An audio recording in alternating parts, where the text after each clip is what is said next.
تو جو audio leak ہے یہ میکسین واٹرز کے ساتھ ہے، کانگریس وومن میکسین واٹرز جو 43rd ڈسٹرکٹ کیلیفورنیا سے ڈیموکریٹک جو ہے کانگریس وومن ہیں، ریپرزینٹیو ہے وہاں کی.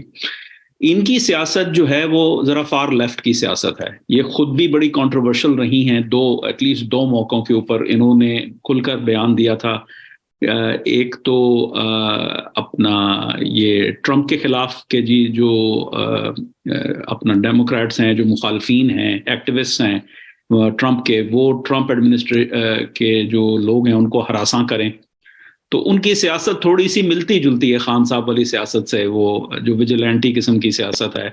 پھر انہوں نے جو ہے وہ اسی طرح کی بات کی تھی جب وہ جارج فلوئڈ کا معاملہ ہوا تھا اور ان کے جو پولیس والوں نے تشدد کیا تھا، ان کا کیس چل رہا تھا. اس موقع پہ بھی ان کا ایک بیان آیا تھا کہ جی جو ہے آپ وہ کنفرنٹ کریں اتھارٹیز کو، نہ صرف مظاہرے کریں بلکہ کنفرنٹ کریں. ریپبلکنز نے تو خیر جو ہے کنڈیم کرنا ہی کرنا تھا، ان کے اپنے فیلو ڈیموکریٹس نے بھی ان کی بات کو کنڈیم کیا تھا اور کہا تھا کہ بھئی یہ صحیح نہیں ہے. تو یہ تو ان کا بیک گراؤنڈ ہے. اب میکسین واٹرز کو ہی کیوں چنا گیا اس فون کال کے لیے، اور کتنے لوگوں کے ساتھ فون کال ہو رہی ہے یا زوم کال، یہ تو ہمیں نہیں پتا. لیک جو لیک کر رہے ہیں ان سے پتا چلتا ہے، مطلب وہ کیوں لیک کر رہے ہیں وہ سب کو پتا ہے. تو لیکن یہ ہے کہ آئی ڈونٹ تھنک، آپ کے سوال کا جواب میں یوں دوں گا کہ ایون اگر 50-60 کانگریس کے جو ریپرزینٹیوز ہیں، ہاؤس آف ریپرزینٹیوز کے جو ممبران ہیں، کانگریس وومن اینڈ کانگریس مین، وہ اگر کر بھی دیتے ہیں تو اس سے کوئی فرق نہیں پڑتا، کیونکہ جو تعداد ہے کانگریس کی وہ 435 ہے.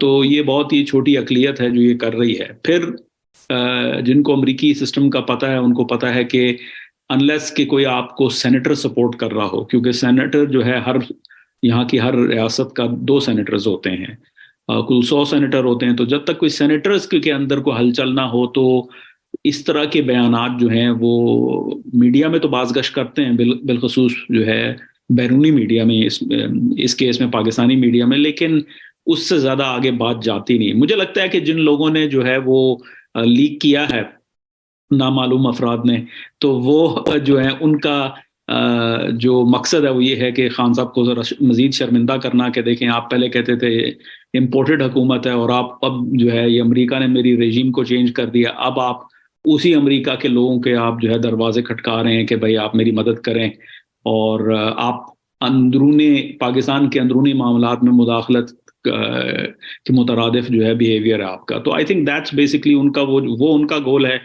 لیکن اس سے مجھے نہیں لگتا کہ انتظامیہ پہ یعنی بائیڈن وائٹ ہاؤس کے اوپر کوئی پریشر پڑے گا. ان کا اپنا طریقہ کار ہے ڈیل کرنے کا. جیسے آپ کو پتا ہے رضا کہ یہاں پہ bureau of south and central Asian affairs ہے، اس میں ایک پاکستان کا آفس ہے، اسی طریقے سے DOD میں ہے، وائٹ ہاؤس میں ہے، ڈائریکٹر ہوتا ہے پاکستان اور جنوبی ایشیا کو لے کے، تو وہ لوگ ڈیل کر رہے ہوتے ہیں. تو آئی ڈونٹ تھنک کہ وہ اس چیز کو، جب تک کہ کوئی بہت بڑی تعداد میں لوگ نہ ہو. ہاں یہ اس بات کی عکاسی ہے کہ جو PTI کے جو سپورٹرز ہیں، جو اثر رسوخ رکھتے ہیں، جو کیمپین ڈونیشنز کرتے ہیں، تو یہ وہ اپنے فیورز کال ان کر رہے ہیں یا اپنے اثر رسوخ کے تھرو جو ہے وہ پہنچ حاصل کر رہے ہیں.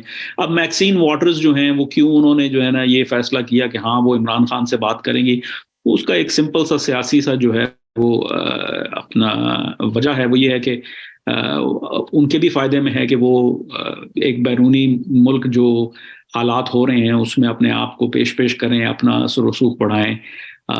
تو یہ تو ایک بزنس ایز یوزول ہے، تو اس کو کچھ زیادہ لینا جو ہے میں سمجھتا ہوں کہ وہ کم عقلی ہوگی.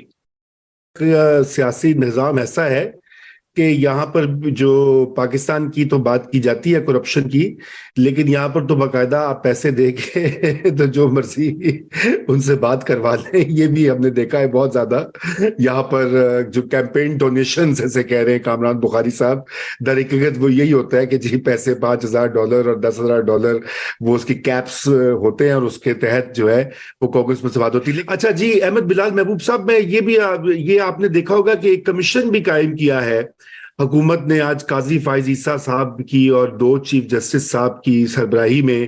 یہ جو لیکس کی چونکہ بات ہو رہی ہے، یہ جو مختلف ججز کے حوالے سے، سرونگ ججز کے حوالے سے، کچھ ریٹائرڈ بھی جو یہ لیکس آ رہی ہیں، انفلوئنسنگ کی بات ہو رہی ہے، یہ آپ اس کے بارے میں کیا کہیں گے کہ یہ کمیشن جو ہے کیا واقعی یہ کچھ نتائج حاصل کر پائے گا؟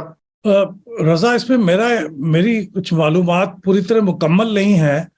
مثلا میرے ذہن میں ایک سوال یہ آتا ہے کہ اس طرح کا جب بھی کوئی کمیشن بنایا جاتا ہے جس میں سرونگ ججز شامل ہوتے ہیں تو ان کو شامل کرنے سے پہلے یہ شاید قانون کا بھی حصہ ہے اور ایک نارم بھی ہے کہ آپ اس عدالت کے چیف جسٹس کو کنسلٹ کر کے ان کی کنسنٹ کے ساتھ پھر اس جج کو بناتے ہیں اس کا ممبر.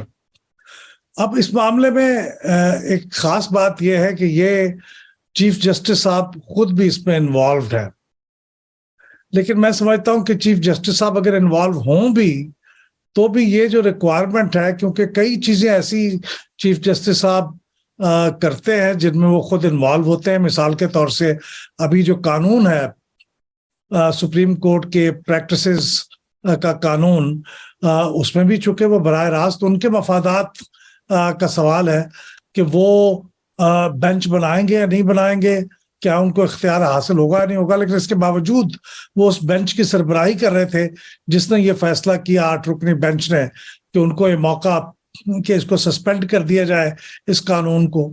تو اب میں قانون کی مجھے نہیں معلوم، یہ غالب کامران چیمہ صاحب اس بارے میں رہنمائی فرمائیں گے کہ اگر سپریم کورٹ کے کسی جج کو شامل کیا جائے گا اس قسم کے ٹرائبیونل میں یا کمیشن آف انکوائری میں، تو اس میں چیف جسٹس کی کانسنٹ یا رائے لیے بغیر ججوں کو شامل کرنا کس حد تک قانونی ہوگا.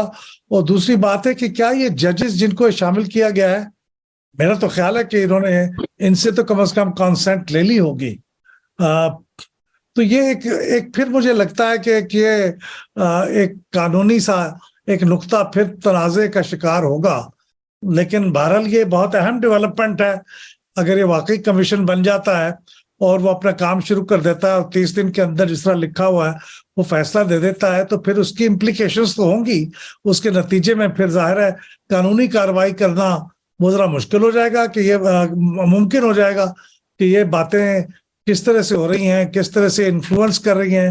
اور پھر آپ کے یہ جو ججوں کے کوڈ آف کنڈکٹ ہے سپریم کورٹ سپیریئر کورٹس کا، اس کے مطابق بھی یہ لکھا ہوا ہے کہ اگر کسی جج کے کوئی اہل خانہ یا قریبی دوست کسی کیس میں بہت انٹرسٹ رکھتے ہوں تو اس جج کو پھر اس کو نہیں سننا چاہیے کیس کو. تو یہ چیف جسٹس صاحب کے معاملے میں چونکہ ان کی ساس صاحبہ نے اس کا انٹرسٹ بڑا برملا اظہار کیا ہے، اور اگر یہ ثابت ہو جاتا ہے، اس کے ویراسٹی چیک ہو جاتی ہے، تو پھر اس کا مطلب یہ ہے کہ وہ تو اس قسم کے یہ کیسز نہیں سن سکتے. تو یہ اس کی امپلیکیشنز ہیں. لیکن اس سوال کا جواب مجھے ابھی بھی نہیں ملا. شاید آپ اگر آپ تک کہو کہ جج صاحب سے پوچھا گیا ہے چیف جسٹس سے یا نہیں، تو شاید کامران چیمہ صاحب کچھ رہنمائی فرما سکیں اگر آپ مناسب سمجھے.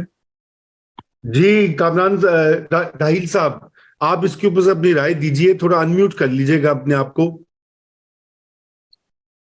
جی سر، اب اوکے جی ہاں جی، آ رہی ہے. اچھا جی، اس میں 2 باتیں ہیں. میں اس پلیٹ فارم سے ذرا 2-3 باتیں آپ سے کرنا چاہ رہا ہوں. کہ ایک تو تاریخ ہے، تاریخی طور پہ اگر دیکھا جائے تو اس ملک میں حمودرما کمیشن رپورٹ بھی بنا ہے. اس ملک میں اسامہ بن لادن پہ بھی کمیشن رپورٹ بنی ہے.